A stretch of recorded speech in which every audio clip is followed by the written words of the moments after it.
હવે તો આપણે કામમાં થઈ ગઈ શાંતિ, વ્લોગ જોઈ લો ખબર પડી. તો ગુડ મોર્નિંગ અને હર હર મહાદેવ. કેમ પણ ટાબરિયાઓ, આપણે કીધું હતું ને કે ઇન્ડિયા જીતશે, જીતવું જ પડે યાર. આંખમાં ભરેલી હતી નીંદર એટલે ઠપકારી લીધા 150 વાળા ચશ્મા.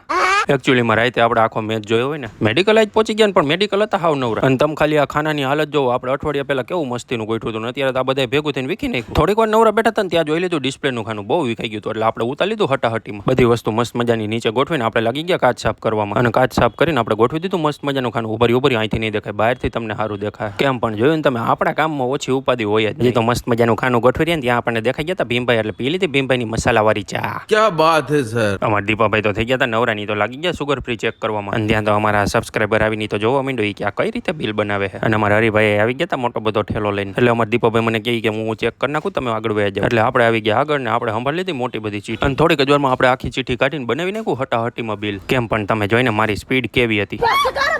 મસ્ત મજાનું કામ પતાવીને અમે થઈ ગયા હતા નવરા. દીપાભાઈ જોવા માંડ્યા હતા હાઈલાઇટ કાલની. પછી મેં કહી દીધું મારો વ્લોગ જોયો તો ખબર પડી જાય એમને ભાઈ. વાત તો સહી હે. અમારા ટેણીએ તો આજ હાથ પકડી લીધો તો કે તમે મને જ્યાં સુધી ચક્કર મારવા નહીં લઈ જાવ ત્યાં સુધી મૂકીશ જ નહીં.